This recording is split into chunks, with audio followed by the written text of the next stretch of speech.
Saatnya Kompas Bisnis, saudara. Harga minyak mentah dunia bertahan tinggi di atas $100 Amerika Serikat per barel. Indonesia crude price dalam asumsi APBN 2026 masih bertahan di level $70 Amerika Serikat per barel. Meski asumsi ini meleset jauh di bawah harga pasar, pemerintah belum melakukan penyesuaian atau perubahan.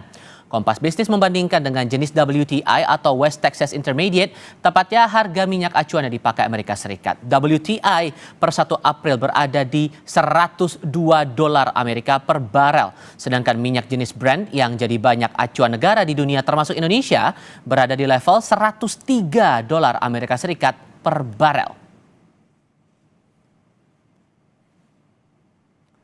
Masih tentang dampak perang ke pasokan BBM, saudara. Pemerintah memastikan tidak ada kenaikan harga bahan bakar minyak, baik subsidi maupun non-subsidi.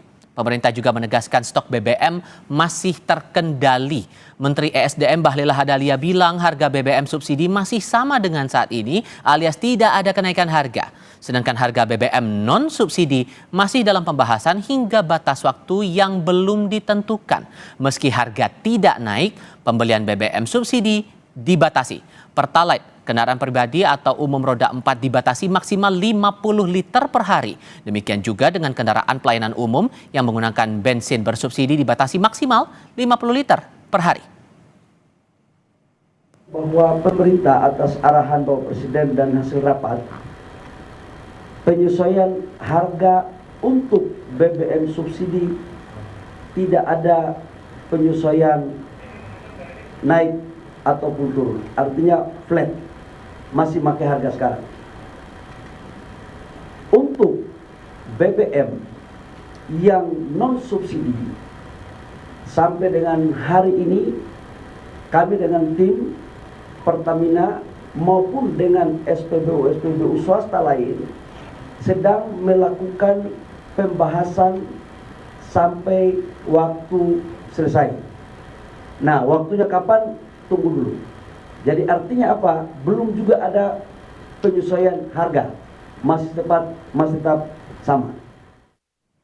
Tak sampai di situ, pemerintah juga akhirnya menetapkan kebijakan bekerja dari rumah atau work from home 1 hari dalam sepekan, yakni pada hari Jumat. WFH untuk ASN bertujuan untuk mengurangi beban anggaran dan kebutuhan masyarakat terhadap BBM.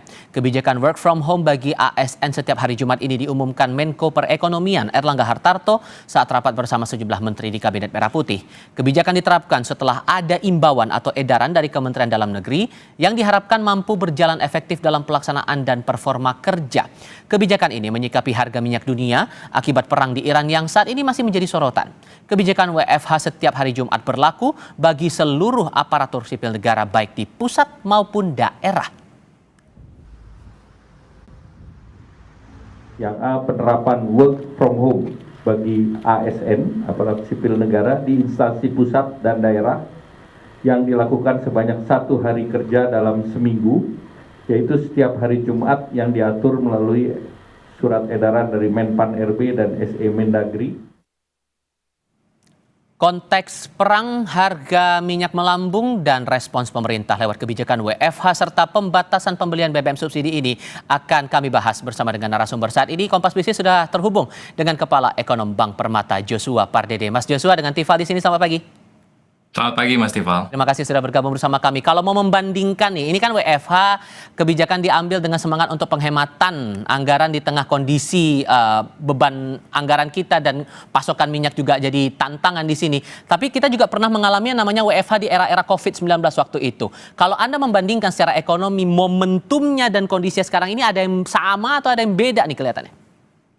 Ya, saya pikir dengan kebijakan pemerintah dengan memberlakukan WFH bagi ASN dan juga mengencourage ya swasta juga untuk melakukan hal yang sama, saya pikir ini memang akan ada potensi penghematan dalam hal ini BBM ya. Konsumsi BBM ini akan jelas bisa dihemat, meskipun memang tentunya signifikansinya pun juga akan mesti kita lihat lagi ke depannya, karena kalau kita lihat di sini pemberlakuan WFH ini 1 hari dalam seminggu, dan juga kalau kita bandingkan dengan misalkan dengan kondisi pandemi COVID-19 memang ini akan jauh berbeda ya. Kalau kita lihat pada saat pandemi yang lalu memang aktivitas ekonomi itu tidak berjalan sama sekali gitu ya, dan sementara ini Kalau kita lihat pada saat kondisi saat ini sebenarnya kan hanya beberapa apa namanya, hanya beberapa sektor ekonomi saja yang mungkin tetap akan bisa berjalan ya. Misalkan kalau kita melihat sektor strategis seperti industri, energi, perdagangan, logistik, transportasi dan juga keuangan,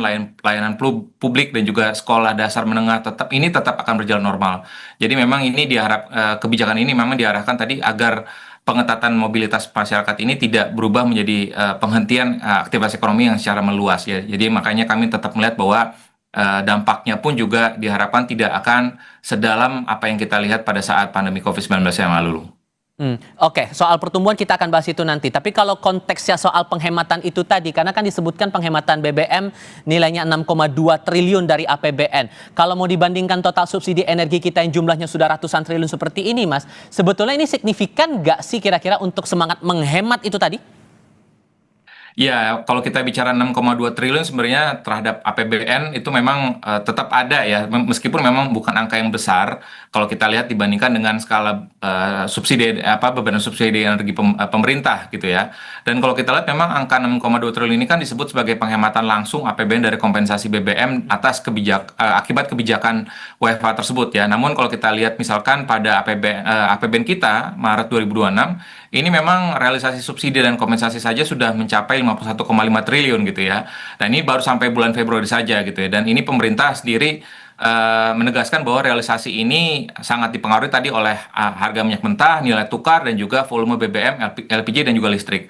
Artinya memang 6,2 triliun ini lebih cepat kita bacanya sebagai bantalan fiskal jangka pendek ya. Bukan solusi terhadap tekanan energi yang memang berskala puluhan sampai ratusan triliun ya. Dan kalau kita lihat dalam beberapa stimulasi dan termasuk juga kami yang sudah kami lakukan pada skenario rata-rata harga minyak mentah di kisaran $80 per barel dan juga rata-rata nilai tukar rupiah di $17.000 ini makanya per dolarnya, maka ini akan ada defisit APBN ini akan bisa melebar hingga melampaui 761 triliun gitu ya, atau sekitar ada tambahan dari target itu sekitar 72 triliun. Jadi kembali lagi kalau kami melihat bahwa penghematan 6,2 triliun ini membantu, tapi memang dampak redamnya memang akan cenderung terbatas. Termasuk kalau kemudian disebutkan oleh pemerintah di masalah WFH ini diperkuat lagi dengan mempercepat efisiensi belanja negara dan diproyeksikan penghematan anggaran sampai 204,4 triliun rupiah. Ini menurut Anda masih akan jangka pendek jumlah sebesar itu? Ya, kembali lagi karena kalau kita melihat kan ini akan sangat bergantung lagi kepada harga minyak internasional dan juga nilai tukar rupiahnya ya. Memang karena tidak bisa kita pungkiri bahwa Indonesia sudah keluar dari OPEC sehingga Indonesia adalah net oil importer gitu ya, sehingga pada saat dampak tren harga minyak ini terus berfluktuasi ataupun trennya masih dalam level yang tinggi, tentunya ini akan sangat mempengaruhi lagi kepada fiskal kita dan juga tentunya kepada aktivitas ekonomi kita gitu ya. Dan yang dipermasalahkan saat ini oleh berbagai negara adalah bukan masalah harganya, tapi juga ketersediaan komoditas minyak mentah tersebut gitu ya, yang memang saat ini beberapa negara pun juga sudah mendapatkan kesulitan ya, dan tentunya dan bahkan membatasi ya ekspor minyak mentahnya ataupun minyak sudah jadinya ke berbagai negara gitu ya, sehingga makanya ini artinya semua negara akhirnya akan melindungi negaranya terlebih dahulu gitu ya sebelum menyuplai ke negara-negara lain ataupun ke pasar internasional, sehingga makanya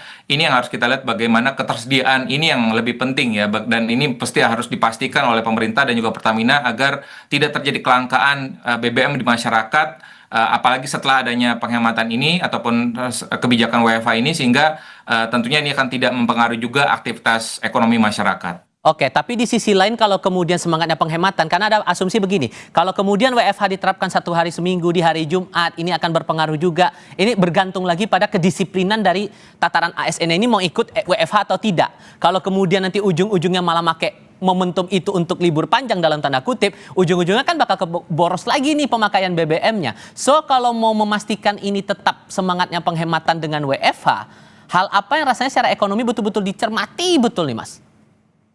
Ya, kalau menurut pandangan kami, ya penentuan hari WFH-nya yang harus di-adjust ya. Karena kalau tadi Mas Tifal sampaikan bahwa kalau diberlakukan di hari Jumat, artinya kan ada Jumat 1 minggu gitu ya. Ada kemungkinan justru malah akan ada apa Yang namanya bandel. konsumsi BBM yang meningkat gitu ya, dan bahkan mungkin kalau misalkan dimungkinkan ya, misalkan naik pesawat gitu ya, artinya kan konsumsi afturnya kan juga meningkat juga. Jadi penentuannya mungkin misalkan di tengah minggu gitu ya, sehingga misalkan di hari Rabu gitu ya, Senin Selasa bekerja, Rabu WFH, dan juga Kamis Jumat masuk lagi gitu ya, sehingga ini akan meningkatkan menjaga ya kedisiplinan dari para ASN dan juga para pihak swasta yang juga ikut melakukan kebijakan tersebut gitu ya, sehingga harapannya ini akan bisa menurunkan tadi konsumsi BBM yang terus meningkat dari waktu ke waktu. Oke, satu hal lagi, selain dari masalah kebijakan work from home, pemerintah juga menetapkan pembatasan konsumsi BBM 50 liter per hari nih Mas.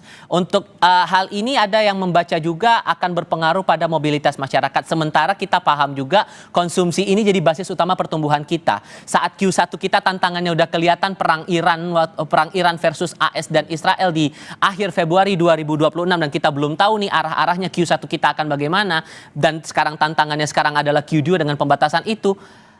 Masih ada celah nggak sih buat kita ekonominya bakal tidak ngerem di tengah pembatasan ini? Iya, saya pikir memang dengan pembatasan pembelian BBM pun juga yang sebelumnya ya 120 liter per hari menjadi 50 liter per hari, saya pikir ini pun juga masih buffernya masih cukup besar ya.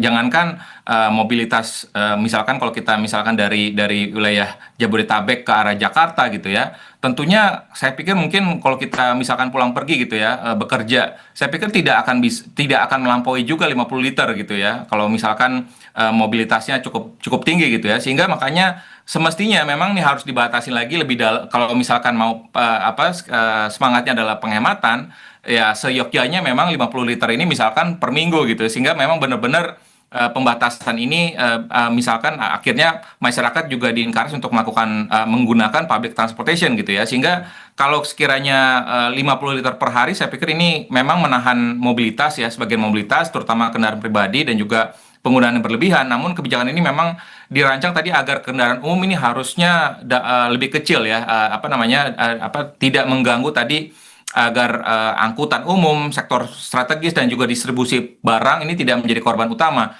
dan dampaknya kepada perekonomian pun juga harusnya lebih kecil ya dibandingkan kenaikan harga BBM itu sendiri dan juga penjatahan secara menyeluruh. Nah, meskipun memang pengaruh utamanya memang akan terasa tadi pada konsumsi yang sifatnya pilihan ya, misalnya perjalanan non esensial, lalu juga serta usaha-usaha kecil, ini juga cukup akan bergantung ya kepada mobilitas hariannya yang memang UMKM yang sangat mengandalkan mobilitas masyarakat gitu ya, sehingga makanya ini akan tentunya akan sebagian ekonomi tentunya akan bisa berpengaruh khususnya UMKM, sehingga memang tentunya pemerintah pun juga harus mencarikan beberapa alternatif kebijakan lain gitu ya, sehingga dampaknya tidak akan cukup signifikan kepada pelaku usaha UMKM. Detail-detail ini akan kita coba elaborasi lagi di segmen berikutnya. Saya harap Anda tetap bersama kami ya, Mas Joshua, dan Anda saudara pastikan tetap di Kompas TV.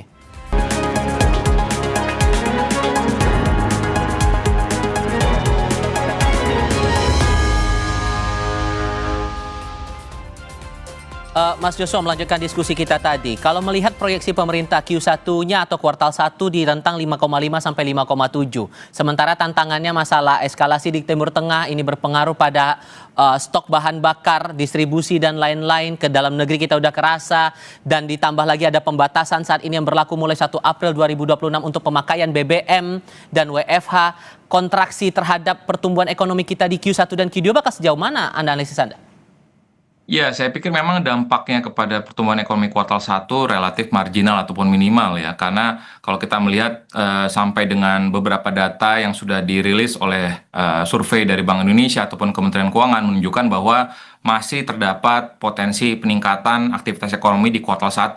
Mengingat juga ada faktor musiman ya, ada Ramadan, Lebaran, sehingga makanya ini akan, dan juga pemberian THR dan kepada ASN dan juga private gitu ya, swasta, sehingga ini kami tetap melihat bahwa kondisi aktivitas ekonomi di kuartal 1 masih relatif solid ya. Kemungkinan masih di kisaran 5,3 sampai dengan 5,4%. Namun memang tentunya kami melihat bahwa dampaknya ini akan berpengaruh ya kepada kondisi pertumbuhan ekonomi di kuartal kedua ya, mengingat karena tadi faktor musimannya bergeser dari yang sebelumnya, setahun-tahun sebelumnya masuk di kuartal kedua, di tahun ini masuk di kuartal 1, sehingga makanya faktor pendorong di kuartal kedua tahun ini akan relatif terbatas gitu ya, sehingga ini tentunya akan bisa mempengaruhi juga dari sisi aktivitas ekonomi di kuartal 2 dan juga kuartal 3 ke tahun ini. Dan juga ditambah lagi dengan kondisi tadi ketidakpastian geopolitik global, tentunya investasi pun juga akan cenderung melandai, akan terbatas gitu ya, akan wait and see, sehingga tentunya ini akan menjadi tantangan cukup berat bagi perekonomian dunia dan juga Indonesia di mulai kuartal kedua. Dan karena kalau kita lihat bahwa di kuartal 1 sebenarnya dari sisi sekalipun memang sudah ada kenaikan harga minyak mentah dan juga pelemahan nilai tukar rupiah, namun kami melihat dari sisi nilai rata-ratanya ini masih bisa tercover ya, ataupun masih bisa diabsorb oleh APBN 2026 ini. Oke. Kalaupun kemudian sampai dengan detik ini pemerintah menyatakan belum ada kenaikan harga BBM, baik itu subsidi maupun non-subsidi, kecuali ada catatan untuk non-subsidi ini masih akan dibahas dan membaca lagi dinamika harga minyak dunia. Kalau kondisinya sekarang seperti ini dengan anggaran kita yang secara fiskalnya juga sudah cukup terbatas seperti sekarang, Mas, rasa-rasanya yang paling relevan untuk ambil kebijakan langkah pendek dan menengahnya seperti yang kita lihat sekarang atau ada cara lain? Ya, tentunya kami tetap melihat bahwa penghematan dari sisi dari sisi penghematan dari sisi konsumsi energi yang kurang produktif ke perlindungan atas kegiatan yang produktif itu harus diprioritaskan gitu ya. Dan ditambah lagi juga tentunya pemerintah tadi perlu menjaga tadi ketersediaan logistik, ya, transportasi umum, distribusi pangan, ya, industri, rumah sakit, dan juga layanan dasar lainnya, sambil juga memakai ruang dari penghematan ini dan juga refocusing anggaran untuk menopang daya beli masyarakat dan juga menstabilkan harga pangan. Karena tentunya kita juga perlu mencermati bahwa dengan kenaikan harga minyak mentah dan juga kenaikan amonia ini juga akan bisa mempengaruhi nanti kenaikan harga pupuk dan tentunya akan juga mempengaruhi harga pangan ya dunia. Jadi tentunya dengan sekalipun memang pemerintah sudah menyiapkan ruang ya untuk melalui refocusing ya dari di kisaran 121 triliun hingga 130 triliun, dan juga kami juga melihat bahwa kebijakan B50 ini juga diharapkan akan bisa menghemat BBM lebih jauh lagi ya, karena tentunya ini penghematannya dengan peningkatan dari menjadi B50 tentunya ini akan bisa menghemat BBM fosil kurang lebih sekitar 4 juta kiloliter ataupun senilai 48 triliun gitu ya, dan juga serta tadi